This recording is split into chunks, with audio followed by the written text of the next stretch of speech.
তো ভিউয়ার্স, রেসিপিটা করার জন্য আমি প্রথমে মাছগুলোকে ভেজে নেব। তার জন্য কড়াইয়ের মধ্যে দিয়ে দিলাম সর্ষের তেল, আর আগে থেকে নুন হলুদ মাখিয়ে রেখেছিলাম মাছগুলো এবার কড়াইয়ের মধ্যে ছেড়ে দিচ্ছি। তো এগুলো হতে থাক, এইদিকে আমি কচুটাকে হাফ সেদ্ধ করে নেব, মানে ভাপ দিয়ে নেব যেন গলাতে কোনো প্রকার না লাগে। তো সেজন্য আরেকটা কড়াইয়ের মধ্যে অল্প খানিকটা জল দিয়ে আমি কচুগুলো দিয়ে দিলাম। এবার এটাকে ঢাকনা দিয়ে রেখে দেব লো আঁচে। আর এদিকে মাছগুলো ভাজা হয়ে গেলে আমি এক পাশ উল্টে দিলাম। তো ভাজা হয়ে গেছে, এবার এগুলো আমি তুলে নিচ্ছি। আর এদিকে কচুগুলো আমার হাফ সেদ্ধ হয়ে গেছে। এবার এটাকে আমি জলটা নিংড়ে নেব।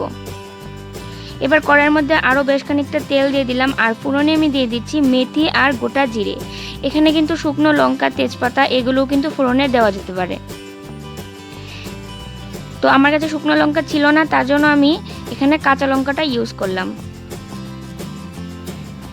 আর এইভাবে রেসিপিটা রান্না করলে গলায় কোনো প্রকার লাগার সম্ভাবনা থাকে না, যেহেতু আমি এটা জলটা নিংড়ে ফেলে দেব, তো সেই জন্য গলাতে কিন্তু লাগবে না। তো নিশ্চয়ই বাড়িতে এইভাবে ট্রাই করে একদিন দেখবেন।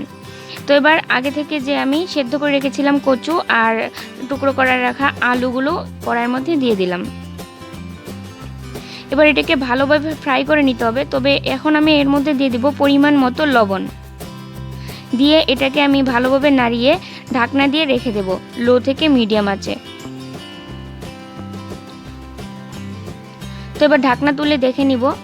আর এর মাঝখানে আমি এক দুবার কিন্তু ঢাকনা তুলে নাড়িয়ে দিয়েছিলাম। আবারও আমি এখন ভালোভাবে নাড়িয়ে নিচ্ছি, কারণ এটাকে তেলের সঙ্গে ভালোভাবে কিন্তু ফ্রাই করে নিতে হবে। তো এবার এর মধ্যে আমি দিয়ে দিলাম পরিমাণ মতো হলুদ গুঁড়ো, লঙ্কা গুঁড়ো, দিয়ে দিচ্ছি ধনিয়া গুঁড়ো আর জিরে গুঁড়ো। এবার আবারও আমি ভালোভাবে এটাকে মিশিয়ে নিচ্ছি মশলার সঙ্গে। চুলার আঁচটাকে লো থেকে মিডিয়ামের আঁচের মধ্যে রাখতে হবে, নাহলে মশলাগুলো পুড়ে যাওয়ার সম্ভাবনা থাকবে। তো আমি ভালোভাবে ফ্রাই করে নেওয়ার পরে অল্প খানিকটা জল দিয়ে দিলাম। এবার আবারও এটাকে আমি মশলার সঙ্গে ভালোভাবে মিশিয়ে নিচ্ছি। জলটা দেওয়ার কারণ হলো মশলাটা যেন ভালোভাবে মিশে যায়। তো ভালোভাবে ফ্রাই করে নেওয়ার পরে এখন আবার আমি পরিমাণ মতো জল দিয়ে একদম ফুটে ওঠার পরে মাছগুলোও দিয়ে দিচ্ছি। তো 5 মিনিট পর আমি দেখুন রান্নাটা আমার একদম কমপ্লিট। তো দেখলেই কিন্তু বোঝা যাচ্ছে যে কতটা ভালো হয়েছে আর এবং স্বাস্থ্যকর। তো ভালো লাগলে লাইক এবং শেয়ার করে দিবেন।